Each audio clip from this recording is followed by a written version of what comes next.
Ok, ahora sí.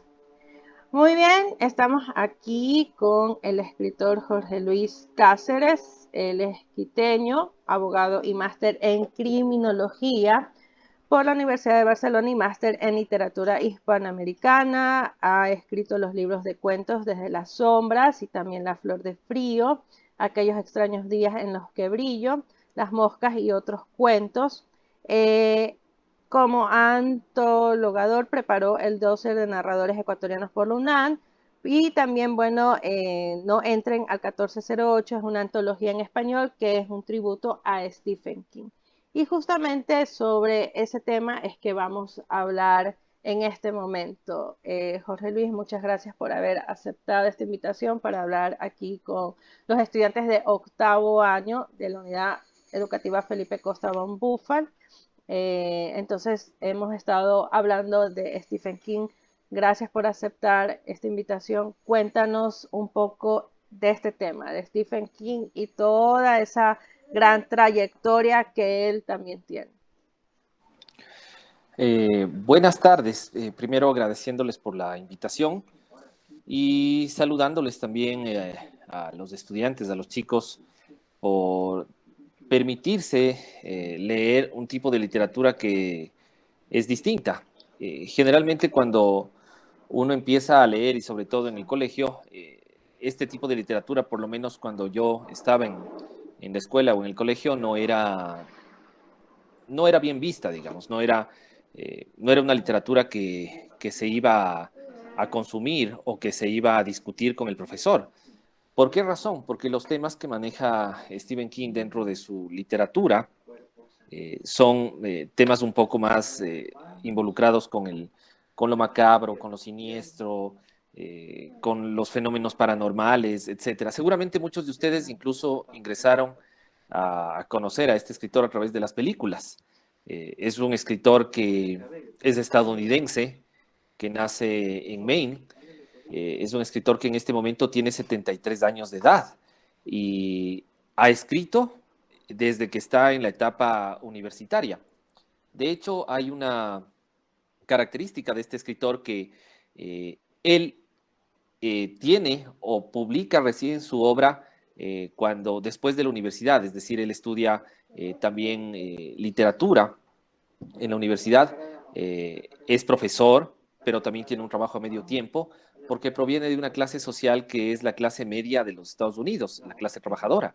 Es hijo de un hogar monoparental, eso quiere decir que solamente se crió con la mamá, porque el papá huyó del matrimonio. Eso también será importante conocer que algunas características que tiene la narrativa de este escritor devienen de su niñez o de todas las vivencias que él tiene en la niñez y después en la etapa de adulto. Esas vivencias son las que le marcan y van a estar representadas en algunas de sus obras, como en El Resplandor, por ejemplo, que es una novela de Stephen King clásica, de las primeras novelas que él publica. Como les venía comentando, él proviene de un hogar monoparental, tiene un medio hermano y la madre tiene que trabajar, tiene que tener dos trabajos para mantener a esa familia. Entonces ustedes se dan cuenta que proviene de un lugar de escasos recursos. La madre, de hecho, vive en un hogar, vive con la hermana, le pide ayuda a la hermana para que les acoja, digamos, en la casa, mientras ella se tiene que ir a trabajar. En esos momentos, estamos hablando de la década del 50. En esos momentos no hay internet, la televisión es escasa. Imagínense una familia que no tenga mucho dinero, no existe televisión. ¿Y cuál era el entretenimiento que tenía esa madre para con sus hijos, que se quedaban solos hasta la noche que ella llegaba? Eran los libros. Esa es una de las primeras cosas fundamentales, digamos, en la biografía de este escritor estadounidense, porque se involucra a temprana edad con los libros. Si uno quiere ser escritor o le interesa la literatura o en el futuro, por mero interés, por mero gusto, pues, eh, tiene que involucrarse desde pequeño con la lectura. Y la lectura a veces no es algo tan llamativo, más aún ahora que tenemos todos los medios tecnológicos, las plataformas, la televisión, todo casi al alcance de las manos. Pero el buscar, el dialogar, digamos, en estos espacios como el que ustedes tienen con este autor que es distinto, que proviene de una literatura además distinta a la nuestra. Nosotros tenemos otro tipo de pensamiento, otro tipo de literatura, otro tipo de estilo al escribir. Los escritores ecuatorianos o latinoamericanos tienen otro tipo de características y este escritor estadounidense tiene un tipo de característica que va a estar siempre apegado al tema de lo fantástico. Y eso es fundamental porque es un escritor que se nutre desde la fantasía, desde el terror, desde las películas que ve en el cine. Eso también es importante porque él desde muy pequeño también acudía al cine cuando tenía la posibilidad de ir, cuando algún amigo le pagaba la entrada o cuando ahorraban desde pequeños con el hermano y trabajaban desde muy pequeños para poder darse algún gusto, iban a ver las matinés. Antes, incluso mucho antes de que yo sea niño, yo tengo 38 años, en la etapa de mi papá, antes habían los cines que tenían matinés. ¿Eso qué quiere decir? Que daban dos películas. Esas dos películas generalmente eran parte de un solo boleto. Entonces uno iba al cine y salía después de unas 2 horas, porque veía unas dos películas y generalmente esas películas que proyectaban, en Quito no tanto, en Ecuador no tanto, pero en Estados Unidos había la posibilidad de tener cines que proyectaban películas de serie B, se llamaban esas películas donde aparecen hombres lobos, Frankenstein, Drácula peleando con ovnis. O sea, son películas como muy extrañas, que tienen muchos elementos fantásticos alrededor. Esas son las películas también que le van a nutrir a este escritor, que en el futuro, ya cuando es un escritor famoso, escribe un ensayo que se llama La danza macabra. El ensayo es otro tipo de registro literario. Es como el análisis de los textos. Seguramente ustedes van a escribir un ensayo. Ustedes van a leer un texto o van a leer algunos cuentos y van a tener que escribir un ensayo analítico sobre lo que han leído. Qué es lo que les motivó, qué les impactó, el análisis de los personajes, de la atmósfera, del tiempo, la creación, la imaginación que ocupa este escritor en sus obras. Él escribe después un ensayo haciendo un paralelismo entre todo lo que leyó y entre todo lo que ha visto, para descubrir que efectivamente todo ese mundo, todo el mundo visual, todo el mundo de la literatura, inclusive todo el mundo auditivo, la música, forman parte de la gran influencia que tendrá para después depositarlo en sus obras. Carrie es la primera novela que publica él, ya con 2 hijos, casado, con 2 trabajos. Acuérdense que él trabaja en un colegio, pero además para suplir los gastos trabaja en una lavandería, porque viene de una clase trabajadora. Y la esposa también viene de una clase trabajadora y también tiene que tener 2 trabajos y se van turnando. Eso es lo que cuenta él en muchas biografías, eh, donde aparentemente al principio de la vida tienen mucha precariedad económica. Comprar libros como este que se llama, miren este libro que se llama Todo sobre Stephen King, es un libro de pasta dura, es un libro aparentemente caro, ¿no es cierto? Imagínense eso en los 50, con una familia que tiene 2 hijos, tiene que pagar arriendo, tiene 2 trabajos cada uno. Darse el lujo de comprar libros de pasta dura era imposible, pero a veces lo hacía. Él cuenta eso, porque a veces se daba un gusto. Robarle tiempo al tiempo para escribir, esa es otra de las características, porque tiene 2 trabajos, tiene 2 hijos, está casado. La pregunta es, ¿en qué momento va a escribir?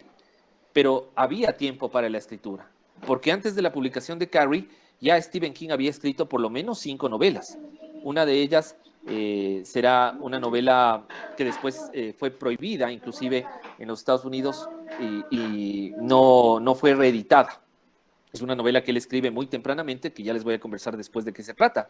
Pero cuando él escribe Carrie, que es el primer manuscrito que presenta a una editorial ya de manera formal, después de haber escrito muchos cuentos además, muchos cuentos que publican en revistas de los Estados Unidos, etcétera, él recibe en compensación $250,000 por Carrie. Entonces es un golpe de suerte. Es lo que llaman algunos escritores. No a todos los escritores les va a llegar ese golpe de suerte, no todos tienen esa posibilidad, porque la literatura es un oficio anónimo, es un oficio en el cual uno escribe en solitario, va viendo quién le puede publicar, si es en el país o en el exterior, y a veces las publicaciones no tienen esta gran compensación. En este caso, a este escritor sí. La novela de Carrie trata sobre algo que ustedes deben tenerlo más presente, que es del bullying. Antes la palabra bullying como tal no existía, sino era el típico acosador de escuela o la persona que era acosada en la escuela porque tenía alguna cosa diferente. Es decir, en la novela Carrie, la principal protagonista es Carrie, precisamente, que se llama así. Ella es una niña extraña que tiene igual una familia monoparental, vive solo con la mamá. La mamá es una fanática religiosa. Esto también es importante porque uno se va configurando ahí la estructura de lo que este señor está escribiendo. Está escribiendo sobre los Estados Unidos. Él escribe sobre el Estados Unidos profundo, el Estados Unidos rural, no el Estados Unidos que aparece en la gran pantalla retratado con esas grandes ciudades, con todo el mundo exitoso, todo el mundo con el sueño americano, no. Ese Estados Unidos no está retratado en las obras de Stephen King. Él retrata el Estados Unidos profundo. Por eso después va a ser un escritor reconocido. Y en esta novela Carrie, esta niña es bulleada o es acosada por sus compañeros, porque es distinta, porque es retraída, porque la mamá también le tiene en ese complejo, en ese retraimiento. Esta fanática religiosa siempre le está cuestionando, o sea, es una opresión la que siente de parte de la madre hacia la hija. Pero además, como este escritor es así, no puede nomás escribir una cosa tan sencilla, porque de lo contrario no sería él. Le pone una cuestión fantástica. Le pone que Carrie tiene, casi como el profesor Charles Xavier de los X-Men, utiliza su intelecto, su cerebro, para mover cosas, para posesionarse de objetos. O sea, tiene un poder fantástico que mueve con la mente. Eso posteriormente será conocido en la literatura de Stephen King como el resplandor. Muchas personas resplandecen, quiere decir que tienen poder. Porque sería muy sencillo, por lo menos para Stephen King, contar una historia así lineal, del típico estudiante que sufre bullying, que sus compañeros le molestan, le acosan, le hostigan, le golpean. O sea, además la literatura de Stephen King es brutal. O sea, él no está por las ramas, no esconde con las palabras las cuestiones que son. O sea, él dice cómo es. Él dice si está hablando del acoso escolar, va a hablar del acoso escolar. No va a esconder las cosas con palabras así bonitas, no. Él es brutal. Llega a impactar inclusive la manera en la cual va construyendo los personajes. Y este personaje de Carrie, además de estar escrito como si fueran unas cartas, como si fueran, eso se llama una escritura epistolar, es decir, a manera de cartas, a manera de diarios, va construyendo esa historia de Carrie y nos va metiendo en esta vida rural norteamericana donde todo el mundo se conoce, porque además es en un pueblo, generalmente sus historias están construidas en Maine o en territorios como que él va inventando dentro de su propia literatura. Y nos va mostrando estas características y estos personajes que nosotros ahora los podemos reconocer. En su momento, cuando publica Stephen King esta obra, todavía no estaba tan en auge el tema del bullying como lo es ahora. Ahora uno puede denunciar, ¿no es cierto? Si uno sabe que sus compañeros o sabe que es víctima, digamos, de algún acoso escolar, lo podría denunciar. En el momento estamos hablando de la década del 70, del 60, finales del 60, principios del 70, todavía no estaba tan institucionalizado este tema del bullying y él ya presenta esta introducción, digamos, de lo que puede suceder o cómo puede sufrir una chica de más o menos 14, 15 años que es acosada por todos sus compañeros de escuela. Entonces ahí también se ve la marginación, se ve la cuestión de lo popular versus lo antipopular dentro de una escuela. O sea, es un microcosmos que recrea también todo el problema de una sociedad. Con esta obra, como les comentaba, Stephen King gana $250,000. Fíjense que esa cantidad de dinero para ese momento, inclusive ahora, sería totalmente significativo. Esa primera obra y esa primera publicación es la que hace que este escritor se motive a seguir construyendo otras obras. Dentro de esas obras vendrán después algunas que son muy conocidas y quizás ustedes deben haber inclusive visto en el cine o en las plataformas. Una de ellas es It, o Eso, donde aparece este payaso que se llama Pennywise, que ahora ya es muy famoso por las reediciones de las películas actuales, ¿no es cierto?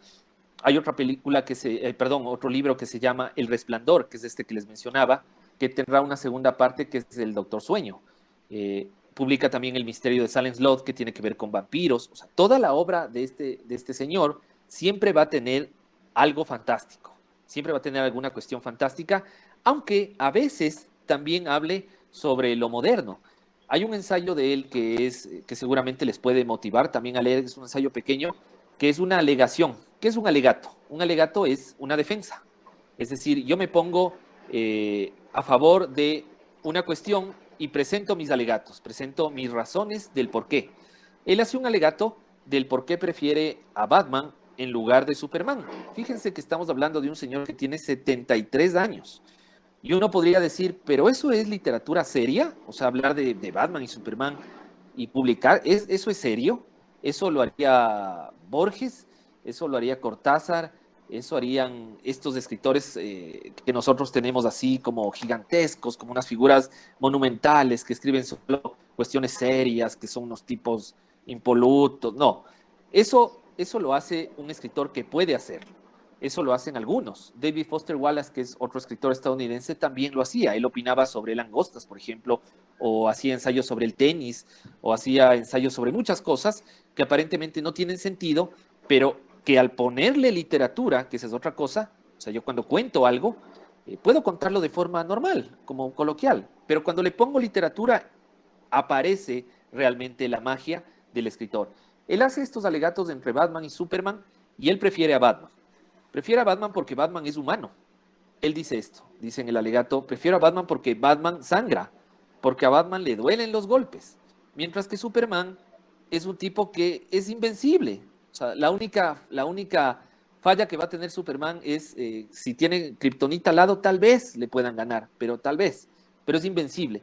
Y hace este alegato no solamente para fijarse en los dos superhéroes que son de moda, sino para demostrar que efectivamente poner un paralelo, un paralelismo entre la figura de este hombre que puede ser susceptible, que puede ser humano, y ponerlo también del lado de los débiles. Entonces ahí también hace un parangón con su niñez, con su adolescencia, con el tema del bullying, con el tema del acoso, con el tema de lo popular, de lo antipopular, de lo obscuro, de la claridad, etcétera. O sea, va dialogando entre estas cuestiones. ¿Eso qué quiere decir? Que un tipo de 73 años puede entrar en diálogo con la actualidad. Es una persona que está dialogando con la actualidad. Es una persona que toma también posiciones políticas. Cuando gana Donald Trump, él tiene una novela que se llama Apocalipsis. Fíjense que esta novela que se llama Apocalipsis, o que es La danza de la muerte, de Stand, se llama en inglés, es publicada en el 78. Y en el 78, Stephen King habla en esa novela de algo que se llama la supergripe, que es el COVID. Porque las pestes han existido a lo largo del tiempo. Otra cosa es que nosotros estemos viviendo en este momento una pandemia mundial. O sea, una pandemia mundial, esta es la primera. Las anteriores pestes han sido situadas en algunos lugares geográficos. Acá al Ecuador no llegaron, digamos, la gripe española, o llegaría poquísimo, porque no habían tantos traslados o tantos viajes transatlánticos. Ahora, efectivamente, nosotros nos hemos dado cuenta que todo el mundo ha sido afectado por este virus que es el COVID, que nosotros ya lo conocemos, tenemos mascarillas, utilizamos cuestiones, hemos visto la tragedia en vivo y en directo. Él en el 78 escribe sobre eso, escribe sobre un virus que se llama la supergripe, que es creado además en un laboratorio. Fíjense que está haciendo un parangón con las teorías de la conspiración. Hay algunos que dicen que el COVID fue creado en un laboratorio de China y que le dejaron escapar, que es una guerra bacteriológica, etcétera, ¿no es cierto? Él ya está escribiendo sobre eso en el 78. Entonces, claro, la supergripe de Stephen King en The Stand, que se llama La danza de la muerte, no es como el COVID que durarán 2, 3 semanas y habrán algunos fallecidos, y etcétera. No, en la supergripe mata en 3 días. Uno se contagia y todos mueren. Entonces hay un grupo de sobrevivientes, es literal, es del Apocalipsis, por eso se llama, es de esa traducción que le pondrán después. Hay un grupo de sobrevivientes que son inmunes al virus. Ustedes se deben dar cuenta, ahora también hay unas personas que son inmunes al coronavirus. Hay unos que tuvieron coronavirus y no les pasó nada. Tuvieron una gripe leve, algunos inclusive no se dieron ni cuenta y habían estado contagiados y no pasó nada. Habían otras personas que tuvieron coronavirus y lamentablemente fallecieron, porque esa es la manera en la cual va a reaccionar nuestro cuerpo con el virus. En la novela de Apocalipsis sobreviven algunos pocos. Esos pocos son los que tienen inmunidad. Pero además, o sea, además de esa supergripe, además de existir unos sobrevivientes, Stephen King aquí está hablando sobre el bien y sobre el mal. Está hablando sobre lo bueno y lo malo representado en el hombre. Y aparece un personaje que es el hombre de negro, que es el demonio, y aparece un personaje que es la abuela, que vendría a ser el bien. Y algunos están buscando llegar donde la abuela, que es el bien, que es Dios, y otros están buscando llegar donde el diablo, y cada uno se pone en un bando. Es casi el cuento de la historia bíblica, si ustedes van al Apocalipsis y leen cuando aparecen las trompetas y va a aparecer el fin del mundo y todo lo demás, cada uno va a tener que tomar un bando. Si alguna vez han ido a alguna misa o alguna celebración religiosa, sobre todo de los evangelistas, ahí hablan mucho sobre la toma de los bandos, el juicio final, cómo vamos a trasladarnos entre la vida y la muerte, etcétera. Él ya está hablando de esta obra en el 78. ¿Por qué toma todos esos elementos? Porque esa es la manera en la cual él va construyendo sus obras. No lo hace de una manera, digamos, lógica, de una manera lógica, hablar sobre el bien y el mal de una manera lógica, sino que tiene que poner elementos fantásticos y casi en toda su obra van a existir estos elementos fantásticos que van a hacer que la obra realmente de este escritor sea llamativa, sea interesante. Seguramente ustedes ahora que están leyendo los cuentos Ya mismo se voy a pueden dar cuenta preguntar, que entonces, hay una gracias. calidad de escritura, hay una calidad en el manejo del lenguaje, en la construcción que tiene de sus obras, pero también les llama la atención, o sea, les motiva a leer. Y eso es fundamental, porque en definitiva, este escritor que se vende inclusive aquí en los supermercados de Quito y en todo el mundo, se vende al lado de la carne. Literal, ahí al lado de la carne están los libros de Stephen King ahí en el supermercado. O sea, uno va a comprar la carne, el queso, el yogur y aparece el libro de Stephen King. Y uno puede tomar y dice, este me falta y uno se lleva. Eso no hay con otros escritores, eso no ocurre con otros escritores. Pero, o puede ocurrir con algunos otros escritores que son bestseller, pero que no tienen calidad. Este señor ha demostrado a lo largo del tiempo que tiene una calidad literaria admirable. Al principio fue muy cuestionado por la manera en la cual cuenta las cosas. ¿Por qué razón contar una historia sobre la niñez? Miren que It es una historia, para los que han visto la película, se deben hacer acuerdo, pero leer el libro es diferente. El libro es un libro gigantesco de más de 1500 páginas. Ahí hay dos paralelismos igual, la historia de la niñez y los vínculos que uno hace o crea en la niñez, la construcción de los amigos, eso que ahora se está perdiendo con este tema del COVID, porque no podemos estar juntos, digamos, no podemos jugar, no podemos salir, no podemos disfrutar de las afinidades que tenemos entre compañeros, los juegos, el aprendizaje que se tiene uno en el patio escolar. De eso está hablando también este escritor en esta novela que es It, que es publicado en el 86. Y para ponerle al enemigo gigantesco de toda esta obra, o el antagonista, que es este payaso que se llama Pennywise, él crea este personaje. Pero Pennywise no es un payaso. Si uno lee la obra, se dará cuenta que este es un ser interdimensional, es literal, es un extraterrestre, es un alien, que cae a la Tierra hace mucho tiempo atrás y lo que hace es comerse a los niños, se alimenta del miedo de los niños. Pero ese miedo de los niños y ese alimentarse del miedo de los niños no es solamente el payaso, es toda la ciudad de Maine está infectada de eso. Entonces, él está hablando no de una cuestión de un payaso que se come niños porque fuera muy sencillo, la literatura generalmente está construida por capas. Lo que uno ve aparentemente que es este ser diabólico, malvado, que se come niños, que se puede disfrazar de muchas cosas, que puede irrumpir en los miedos de los niños, esa es una primera lectura. La segunda lectura, ya el trabajo literario del autor, es hablar igual de todos estos fenómenos que ocurren dentro de una sociedad. El padre alcohólico, los hogares monoparentales, a veces las madres opresivas. Ahí aparece, hay una mamá que le tiene empastillado al hijo todo el tiempo y además que le está diciendo que siempre es enfermo. Pues la mamá literal le traslada esa enfermedad que el niño no tiene y le evita que sea niño. Es de esa mamá que le dice, no salgas, cuidado, te vas a caer, y ahora, y esto, y todos los miedos le pone en el niño, que ese niño no sabe ni cruzar la calle. Yo he visto aquí, lamentablemente, niños así, que todo tienen miedo, todo le tienen miedo a todo, no pueden hacer nada. Pero ese miedo no es por ellos, es porque ese miedo les han trasladado. Ese miedo es generalmente dado por los padres.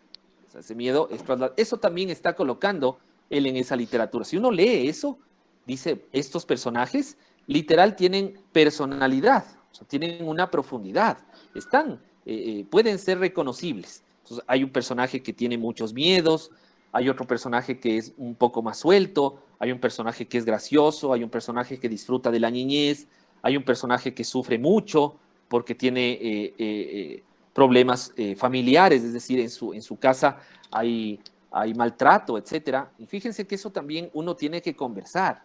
Y esto es bueno, inclusive sano conversar sobre esas particularidades. Nosotros ahora en el COVID estamos encerrados, literal, ahora un poco menos, pero cuando estábamos en la época de cuarentena, estábamos literal encerrados día y noche en la casa. Para algunos niños, estar encerrado en la casa debe haber sido lo peor, debe haber sido un infierno, porque en algunos hogares ocurren maltratos. Los padres son agresivos, son toscos, groseros, les golpean, tienen maltrato. Para ellos salir de la casa, ir a la escuela, estar en otro lugar era lo ideal, no estar en la casa. Fíjense estas cuestiones que uno también puede pensar. Uno dice, no, pues en mi casa yo estoy súper bien, como todos los días, mis padres me quieren, me aman, me miman, etc. Pero para otros niños no. Eso también está poniendo él. Está poniendo todas las caras de la sociedad en sus obras. La cara buena y también la cara mala. Porque de esas dos caras existe, eso es lo que existe en el mundo. Uno no puede pretender esconderle a los niños eso. Y si ustedes están entrando en una literatura que tiene estos detalles, que tiene estos niveles, digamos, de construcción, que tiene este tipo de narrativa, uno tiene que ser claro en lo que va a leer. Fíjense que este payaso que se llama Pennywise es basado en un asesino de los Estados Unidos que se llamaba John Wayne Gacy, que se disfrazaba precisamente de payaso.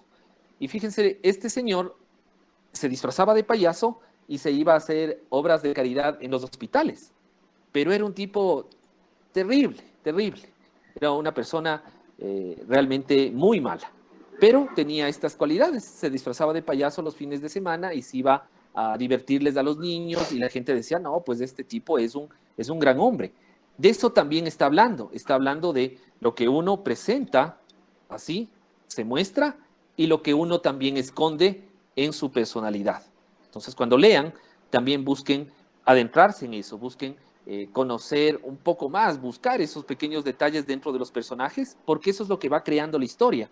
Tiene obras como Misery, Christine. Fíjense, Christine es una obra que habla sobre un auto que está poseído, es decir, un carro que pasa ahí poseído por la ciudad y que tiene personalidad.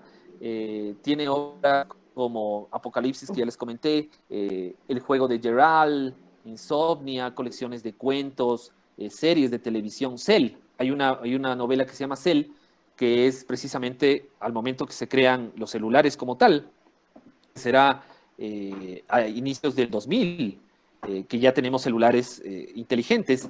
Él dice que existe un virus a través del celular, es decir, cada persona que toma el celular se contagia de manera auditiva, como si fuera una supergripe, y aparece también un apocalipsis.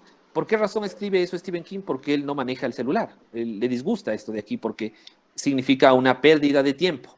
Significa que al estar aparentemente desconectados, estamos más conectados que nunca. Esto a nosotros nos persigue, nos sigue por todos lados.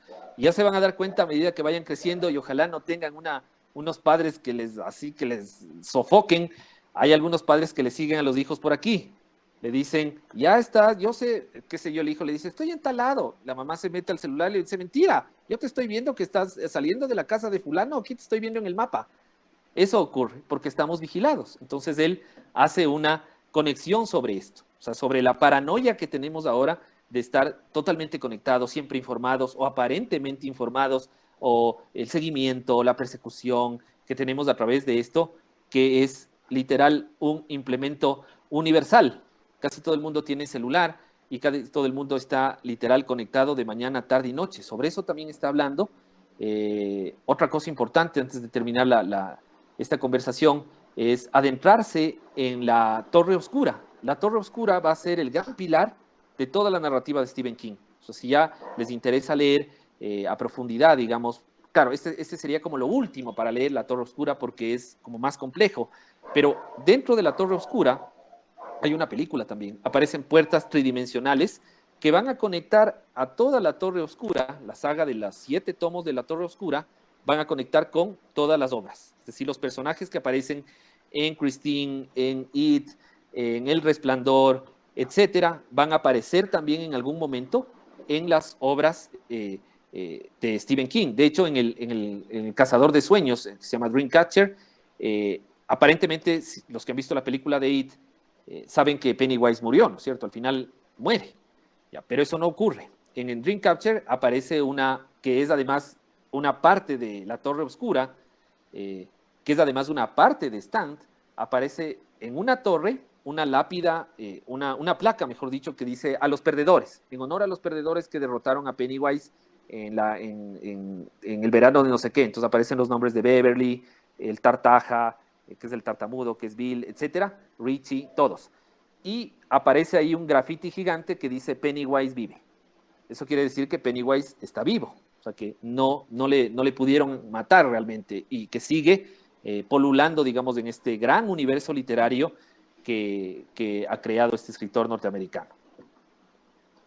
Ok, Jorge Luis, muchas gracias por esta intervención. Yo creo que los chicos quedaron un poco más informados de todo este tema y este universo de Stephen King. Antes de terminar, hay algunas preguntas, entonces me gustaría que en este momento alguien pueda, uno de los estudiantes que indicó que quiere hacer una pregunta, la pueda realizar.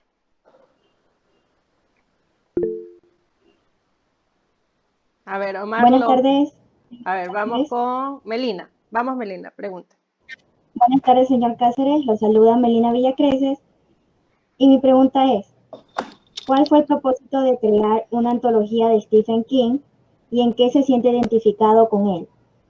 Ok, hay una antología, esta es una antología que no es propia del escritor estadounidense, es decir, no recopila cuentos de él, porque al estar hablando de este escritor, que se vende, como les decía, en la tienda de la esquina, los libros, y que uno puede encontrar casi todo, no solo aquí, sino en todos lados, o sea, es traducido a todos los idiomas, tiene series de televisión, películas, tiene todo, hacerse de los derechos de autor, que es otra cuestión que implica la literatura, que implica las casas editoriales, es muy costoso. Estamos hablando de miles y miles y miles de dólares, millones ya, en definitiva, en algunos casos. Esta antología que yo preparo es un homenaje literario a la obra de este autor. ¿Cuál era el propósito? Era descubrir cuántos escritores en América Latina y en España se sienten o sentían atracción por la obra de Stephen King. Recuerden que al principio les dije que era a mediados de los 80, 90, todavía era considerado como un autor menor entre comillas, menor por las cosas que escribe. Entonces era como un autor de bestseller, un autor no muy importante, un autor que aparentemente era solamente de consumo. Pero ese autor aparentemente solo de consumo, en mi caso particular, me motivó a mí a escribir. O sea, yo cuando la primera vez que tuve un libro de Stephen King que me compró mi papá, que se llama La Torre Oscura, precisamente yo empecé con La Torre Oscura 3, que no es precisamente el libro más fácil de este autor, pero me gustó, me enganchó la manera en la que él leía. Estoy hablando de cuando yo tenía más o menos unos 9 años. Eso me motiva a mí en lo posterior a seguir leyendo, a seguir interesándome por este autor y a tener como esas ganas de también querer escribir. Y la pregunta que yo me hago en el 2013, ya muchos tiempos después, es ¿cuántos de estos escritores de América Latina y de España, pero además muy conocidos y con una obra aparentemente seria, aparentemente trascendental en cada uno de sus países? Ese también era el objetivo, es decir, tener autores de Argentina, de Colombia, de Chile, de Perú, de Cuba, de España, pero no cualquier autor, no un autor que esté empezando, no, sino un autor que ya tenga una obra, que ya tenga muchas publicaciones, inclusive que ha ganado premios, inclusive que en algún momento pueda llegar a ganar un premio importante como el Cervantes, inclusive ese, para desmitificar un punto en el que digan que este autor no es importante. Entonces, mi objetivo era que, ¿cómo es posible que autores aparentemente serios y que escriben literatura aparentemente seria, esa literatura que es muy criticada, que es dialogada, que es escrita de espectáculo de foros y demás, ¿cómo es posible que estos escritores que tienen esa obra le hayan leído a este escritor menor y además digan que este escritor menor, entre comillas, es quien les motivó a escribir? Entonces ahí me doy a la tarea de encontrar todos estos escritores que a lo largo de todas estas publicaciones, desde el 2013, que ya tienen 7 publicaciones, se han publicado aquí en Ecuador, en Chile, en Perú, en España, en Argentina, en México, se han publicado todas estas ediciones de esta antología que ha tenido varias casas editoriales en todos estos lugares. Me doy cuenta y reúno a 35 escritores como tal que están repartidos en cada una de estas ediciones que rinden con sus cuentos, con su obra, y además una obra que a veces no tiene nada que ver con la obra de Stephen King, sino es como que ustedes formaran parte de un grupo de rock y les fuera súper bien, digamos que son Led Zeppelin, y les quieren dar un homenaje algún día y les reúne la cadena de MTV y ustedes están sentados como Led Zeppelin viendo cómo las otras bandas están tocando en honor a ustedes. Eso es esta antología que yo hice. Es como rendirle un tributo literario a un gran escritor, a un maestro literal de la escritura, como lo es de Stephen King, y además demostrar que muchos de los autores latinoamericanos y españoles que tienen ahora reconocimiento actual fueron lectores y fueron motivados a escribir por este gran autor. Ok, muy bien, listo. ¿Algún otro estudiante que también quiera preguntar? Bueno, aquí Yanni pregunta en el chat, ¿cuántos libros tiene en total Stephen King? A ver, el catalogar los libros en total que tiene Stephen King es, digamos, una tarea literal de estar contando. Uno puede darse cuenta, por lo menos debe tener entre unas 20, 25, 30 novelas. Y también debe tener unos 10 colecciones de relatos. Pero los relatos, eso es diferente. Eso también tienen que tomar en cuenta. Los cuentos en América Latina son cortos. Uno lee, por ejemplo, los cuentos de Borges. Hay cuentos que son muy cortos, 1 o 2 páginas. Hay cuentos de Rulfo que son 4 páginas. Los cuentos en el mundo anglosajón, en la literatura anglosajona estadounidense, son literal novelas cortas, son unos cuentos, algunos son gigantes, sobrepasan las 120 páginas, 210 páginas, eso le llaman relato, eso a veces le llaman, esos son relatos. Entonces tiene colecciones de relatos que literal son 4 novelas en unos libros que se llama Las 4 estaciones. Hay 2 colecciones de Las 4 estaciones, hay colecciones 2 después de medianoche, todo es eventual, donde tendrán estos grandes relatos, estas grandes literal novelas cortas, donde él va a poner pesadillas y alucinaciones. Inclusive hay una serie que ustedes pueden ver en el YouTube, ponen pesadillas y alucinaciones, de ahí van a ver algunos capítulos recreados de pesadillas y alucinaciones. Todo es eventual, todo oscuro sin estrellas, del bazar de los malos sueños, La sangre manda, que es el último libro de relatos que publica en el 2020. O sea, son colecciones de relatos largos, o sea, es un escritor de largo aliento, es un escritor que no, difícil va a ser que tenga un cuento de 4 páginas, 5, no, porque lo que él hace es construir a profundidad los personajes. Este es un libro de relato, digamos, es el más corto que se llama El hombre del traje negro. Y además atrás aparece el relato en el cual se inspira Stephen King, que se llama El joven Goodman Brown, de Nathaniel Hawthorne, que es un escritor que él admiraba mucho y que este cuento es en el cual se va a basar Stephen King para escribir El hombre del traje negro. ¿Con eso qué quiere decir? Que también este gran escritor tiene muchas influencias. O sea, todos los escritores, en algún momento, los más grandes, los gigantescos, Borges hablaba siempre de Schopenhauer, por ejemplo, y le citaba y todo. Todos esos grandes seres maravillosos siempre van a tener alguna influencia. Siempre van a haber leído a alguien y le van a admirar muchísimo a algún otro escritor y van posiblemente a querer parecerse, aunque sea minúsculamente, un poco a la literatura. Después, claro, van a crear su propia voz, van a crear sus propios personajes, sus propias características.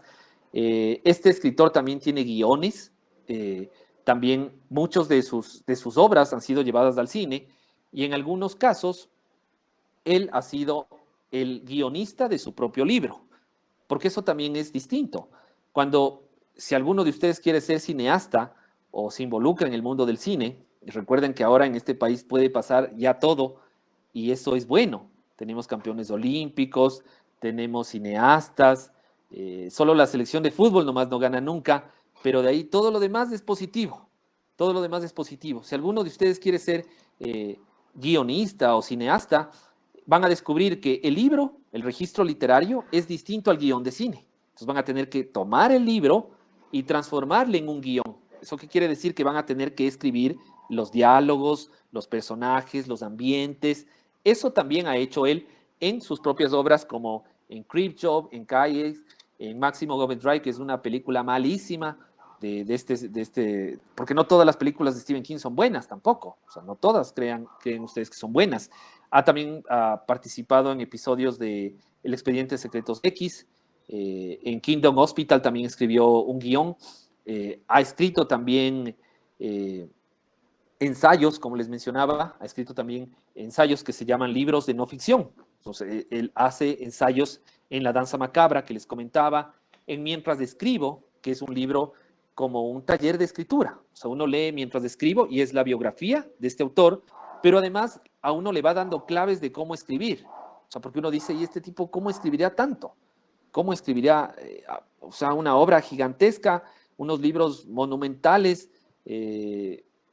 con un montón de páginas, y además publica, generalmente al año publicará dos libros? O sea, es un escritor que sigue y sigue y sigue y sigue escribiendo. En Mientras Escribo, él reflexiona sobre su manera de escribir. Ha escrito también sobre La Ventana Secreta, que es un libro de no ficción. Ha escrito también sobre béisbol, porque es un fanático del béisbol. Recuerden que él es un estadounidense y que en Estados Unidos el básquet, el béisbol y el hockey son los deportes fundamentales. El fútbol, soccer, ese es aparte. Y él escribe también sobre los Medias Rojas, que es el equipo que sigue, y publica un ensayo que se llama Campeones Mundiales al Fin, que es un ensayo sobre el fanatismo, sobre el béisbol, sobre las cualidades que tiene el béisbol dentro del deporte, etcétera. O sea, es una persona que va a escribir sobre muchas cosas. Además tiene una banda de rock, toca la guitarra, ha dado giras en Estados Unidos tocando la guitarra. Él mismo dice que no es un buen guitarrista, pero se da el lujo de tener una banda de rock.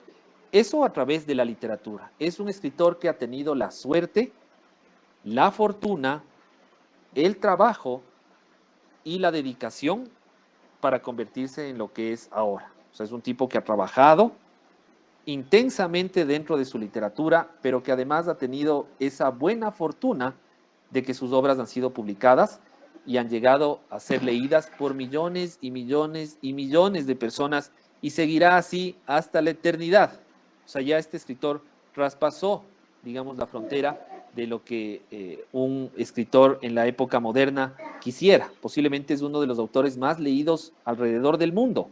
Y su obra ya tiene una trascendencia importante, ha ganado los premios más importantes de los Estados Unidos, ha sido premiado en el Congreso, ha sido premiado por el presidente Obama, ha ganado los premios, como les mencionaba, más importantes de Estados Unidos, que aparentemente estaban destinados solo a los grandes escritores como Truman Capote o Cormac McCarthy, por ejemplo. Esos grandes escritores norteamericanos, él también ya los ganó. Entonces ya tiene, digamos, esa proyección hacia el futuro.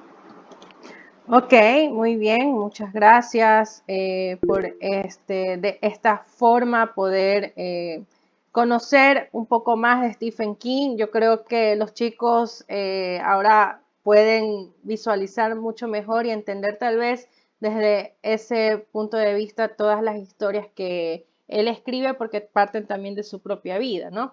Entonces, agradecerte, Jorge Luis, por esta entrevista. Lamentablemente tenemos que ponerle fin a este conversatorio porque justamente ellos tienen clase hasta la 1 de la tarde, entonces ya nos hemos pasado 15 minutos, pero es muy importante saber que conoces de esta obra y sobre todo a ellos que están en octavo, ir leyendo este tipo de relatos, de cuentos, de escritores, también ayuda, ¿no? a la imaginación, creatividad, sobre todo porque ellos van a tener que leer ciertos relatos y hacer luego un análisis del mismo. Entonces, gracias nuevamente, así que chicos también por su atención y todo, y puedan haber un poco vislumbrado y descubrir un poco más a este gran escritor como es Stephen King.